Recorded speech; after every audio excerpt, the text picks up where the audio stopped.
Hey friends, new week, new me, new petite family, that's me.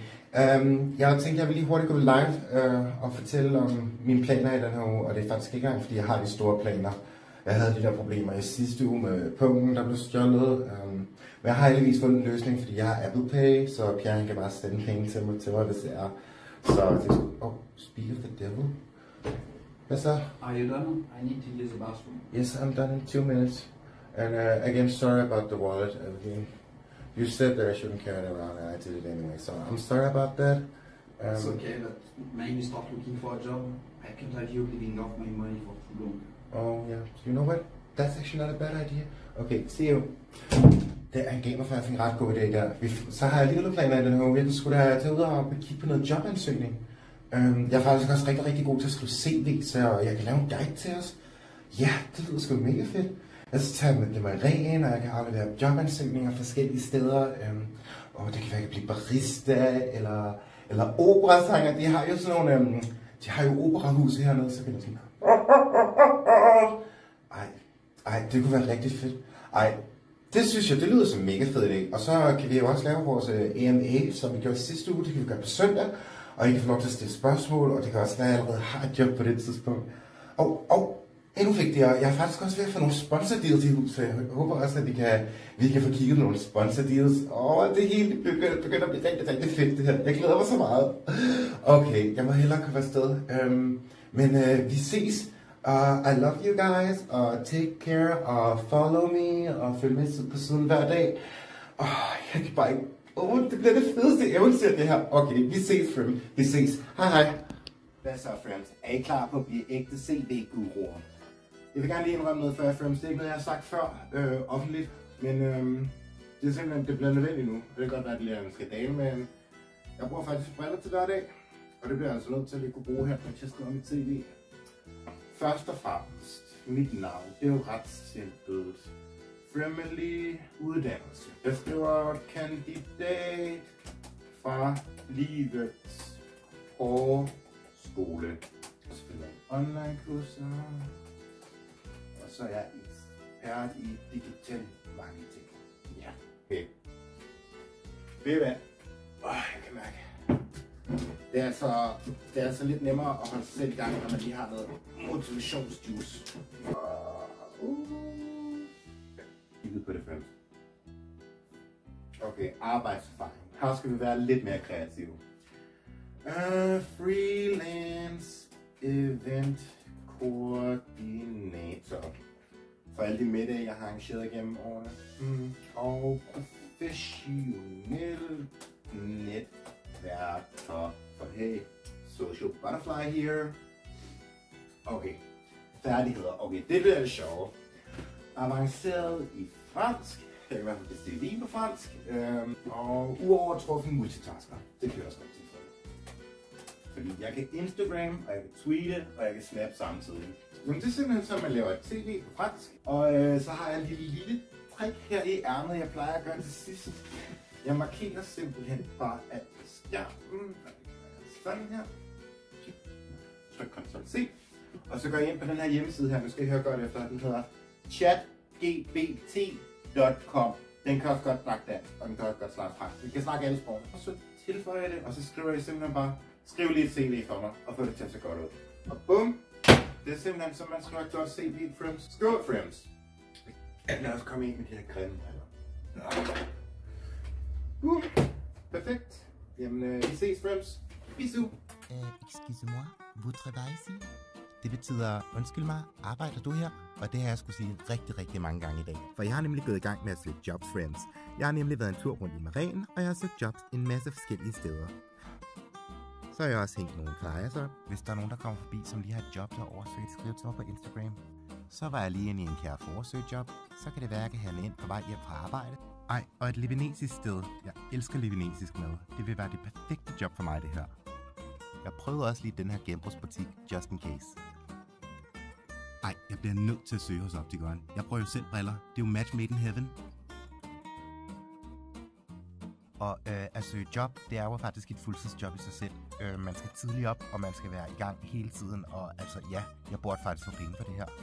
Man kan jo nærmest sige, at jeg er blevet linked influencer. prøv at se en Sephora. Det er jo genialt, friends. Jeg er jo mega god til at lægge makeup. Så kan det være, at jeg kan blive ansat der som makeup-artist. Ja, man kan jo ikke ligefrem sige, at jobtilbudene hænger på træerne i Paris. Men nu hænger der i hvert fald nogle jobansøgninger i træerne i Paris. Sephora sagde nej tak og sagde, at man skulle have en makeup-artist-uddannelse. Ligner jeg en, der har en uddannelse?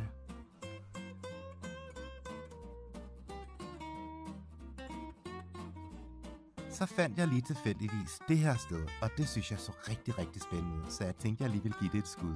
Gå ind og bank på, lige høre, hvad der sker, men to be honest, friends, det her, det virkede overhovedet ikke som et sted for mig. Der var altså en eller anden amerikansk bitch derinde, og hun kunne ikke engang snakke fransk. Og så blev hun bare mega sur og sagde, at jeg skulle gå, så jeg tænker, at jeg finder et andet sted. Så nu har jeg været i gang i 45 minutter, og jeg har allerede søgt job 7 steder. Det er 7 mere end i går, så jeg tænker, det vil være fyraftentid, men vi ses senere. Friends, jeg har rigtig, rigtig gode nyheder. Jeg har skaffet mig et jobinterview. Det er noget social media manager, og det er bare perfekt for mig. Jeg tænker, det var mit område. Så det skal jeg til her lidt senere. Og så har jeg fået en sponsordeal i hus. Jeg skal ned og hente en pakke her lige om lidt.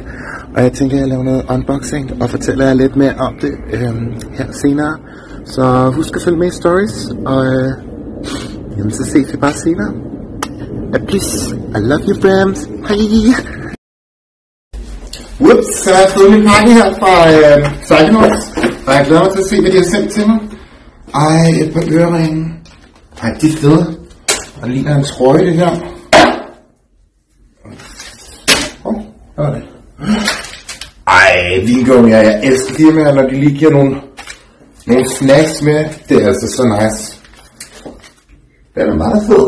Ved I hvad, friends? Jeg hopper lige i det, og så får vi se på det. Vi ses. Friends, så kom jeg i Psychonaut-outfit. Og Psychonaut, det er en hollandsk side, psychonaut.nl, hvor man simpelthen kan bestille de her fede, spraglede trøjer. Øreringen, de har sådan nogle essentielle olier. Og hvis du bruger den her kode her, Family15, kan du få 5% rabat på jeres næste køb. Og det er så gode, det her. Det har en lidt mærkelig smag, men prøv at se, det er smølfer. Det er gode. Nå, vi ses, friends, så skal til jobsamtale. Friends, så står jeg her, jeg skal til jobsamtale med hende dame fra de sociale medier. Og jeg glæder mig rigtig meget til at fortælle hende om alle de ting, jeg har prostitueret, prokureret. Friends, der er en McDonald's lige deroppe. Nu skal der 10 minutter. Så kan jeg godt nå. Jeg kan godt lige nå op på McDonald's, friends. Det er fint. Okay, jeg har lavet opdateret, og så ses vi til AMA i morgen med mig. Bonsoir, friends, og velkommen til Q&A her i en dejlig jobuge i Paris. Og altså, jeg synes, det er gået så godt, friends. Altså, vi har været hele byen rundt og fået søgt en masse jobs og sådan noget, og jeg er faktisk nødt til at indrømme, altså før jeg kom ind til det her job, jeg har blækket fuldstændig ud. Jeg kan slet ikke huske det, jeg tror det var, fordi jeg har været så excited, da jeg skulle ind til det her jobinterview, så jeg venter egentlig bare ved telefonen og håber, de snart ringer tilbage, så det skal nok blive godt. Og jeg har sendt en masse spørgsmål ind, og jeg glæder mig til at svare på dem. Der er en, der hedder Britta fra Brøndshøj, som har spurgt mig, hvad var det, du gik af hende rundt op omkring på lygtepælene, og det er simpelthen den her lille flyer her, jeg har lavet. Der står, at jeg kan snakke fransk, og man kontakter mig på Instagram, så ja, det venter jeg også stadig på, folk de gør, men det kommer nok på et tidspunkt. Og så er der en, der hedder Bente fra Randers, tror jeg nok det var, som har spurgt om hvor godt jeg egentlig ser.